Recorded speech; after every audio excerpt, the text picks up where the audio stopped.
Polls show voters want action on gun reform. Lawmakers feeling increasing pressure during what is right now their August recess. Senator Joni Ernst, a Republican from Iowa, held a town hall just this week, and a local teacher shared an important and emotional experience about back-to-school training.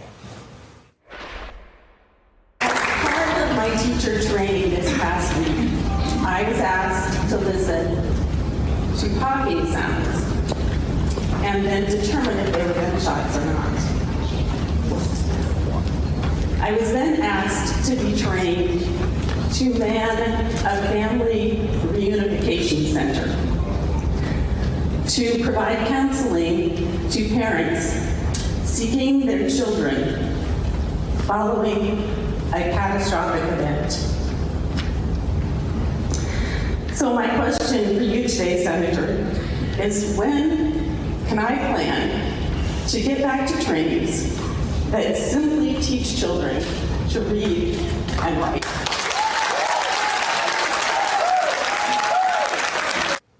You can see the strong reception there. Now, Ernst responded by talking about mental health, but those constituents, including those people who clapped at the end there, they wanted more.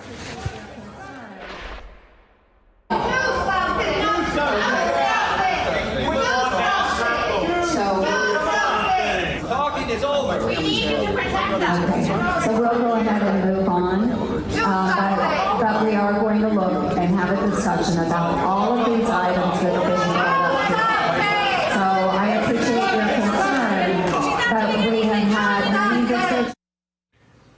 Congress is not in session, but you can see people demanding they get back to work on this issue. And none of this is happening in a vacuum. We want to report something you may not have seen yet from news this weekend. Authorities arresting 3 men they say were looking at trying to do 3 separate mass shootings. One of them reportedly a self-described white nationalist who attended, yes, the Charlottesville rally. I'm very happy to tell you one piece of good news, which is on the beat. We are now joined by the very teacher who confronted Senator Ernst at that town hall, Ellie Holland, and Mike Lupica, a columnist for the New York Daily News, who's written about this issue a lot. My thanks to both of you, but especially to you, Ellie, for being willing to talk about this tough subject. Yeah, I wish I could say that I was happy to be here. It's hard to have to keep bringing this subject up.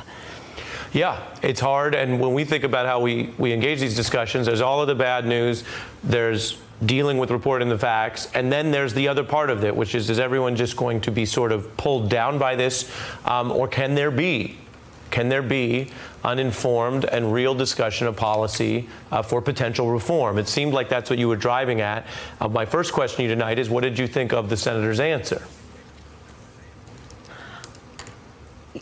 It was certainly disappointing to me. Immediately after I asked a question that was clearly a concern about active shooters, she tried to pivot it to things like equate it to fire drills and tornado drills, and that's not what people are concerned about today. So thankfully the crowd reacted, and then she immediately went on to talk about mental health being a key issue in most school shootings, which my friends that are psychologists tell me is just not accurate, that a very small percentage of the shooters have mental health concerns, and that in fact people that have mental health concerns are more apt to be victims of violence rather than perpetrate it. When you look at this in your classroom, do you see this over time affecting students differently today? Do you see this as something that affects their sense of safety and their ability to focus? Certainly, from my point, from a teacher training point, we are spending a lot of time learning how to deal with active shooters and keeping our children safe. And so that takes away from the time that we really need to be on the cutting edge to teach them simple things like how to read and write and how to get along with their friends. And yes, school children do come to school anxious, about shooting situations, and it's not just the children that are anxious. teachers, Sure. adults, Sure. are afraid and have Yeah. anxiety surrounding these events. Let And me bring in every Mike. time- Let me Go bring in ahead. Mike. So hang with me. And Mike, what do you think? Sure.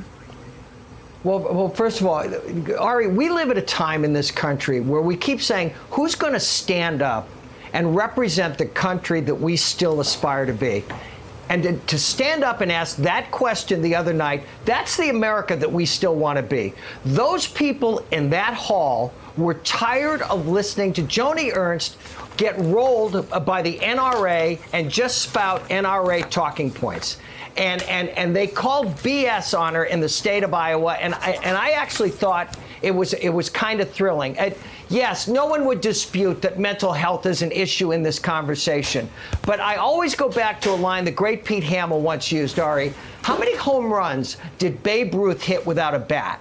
So for them to want to talk about everything except guns, for a failing organization like the NRA, someday these politicians who have gotten rolled by the NRA are going to wonder just to whom they sold their souls. I thought the sound and that scene the other night was tremendous in Iowa. Well, I think it's so important, as you say, and Ellie, Mike's giving you a shout out, obviously, because what we're talking about really is whether any of these arguments make sense upon a basic discussion in public, right? I mean, there are complexities to this, and I've studied the law, and there are constitutional issues in gun rights. But when you get out to, well, should we do screenings or not? And what are you going to do as a teacher? It seems that regular Americans, civilian Americans, voters in these halls are confronting some of the inadequate answers in their view of their leaders. I want to play a little more from this because, again, for our viewers, we follow politics. August is a slow time, but it's not slow for what you were just doing. It's not slow if you go out and take these town halls seriously. A little bit more of Senator Ernst's response after your question. Let's take a look. A lot of the incidents that we see do come back to mental illness. We are short counselors, we are short psychologists. We're short Congress people that take action. So, Almost out of time, so briefly to Ellie and then Mike, your final thoughts on where we go from here. Well, there was a lot of talk about Second Amendment rights, but I would just like to have people think about a child's right to sit in their classroom and feel safe and not have to worry about being a victim of gun violence. The Second Amendment is great, but maybe we need a 34th Amendment that says children have a right to be safe while they're trying to learn in schools. Ari, the Second Amendment has been pimped out by the leadership of the NRA, not in defense of reasonable gun owners in this country, but in the name of profits for gun manufacturers. And I like to believe that people are starting to figure that out. Any opposition to an assault weapons ban or background checks is boneheaded. Mike, always spitting hot fire, as we know about you, sir, even on a serious topic. And Ellie Holland, a teacher who really stood up as a citizen, which we appreciate, and came here to talk to us about it. And I know it's not easy, so I really appreciate you joining the beat tonight. Thank you. Thanks to both of you. We're going to fit in a break. Hey, I'm Ari Melber from MSNBC. You can see more of our videos right here, or better yet, subscribe to our YouTube channel below.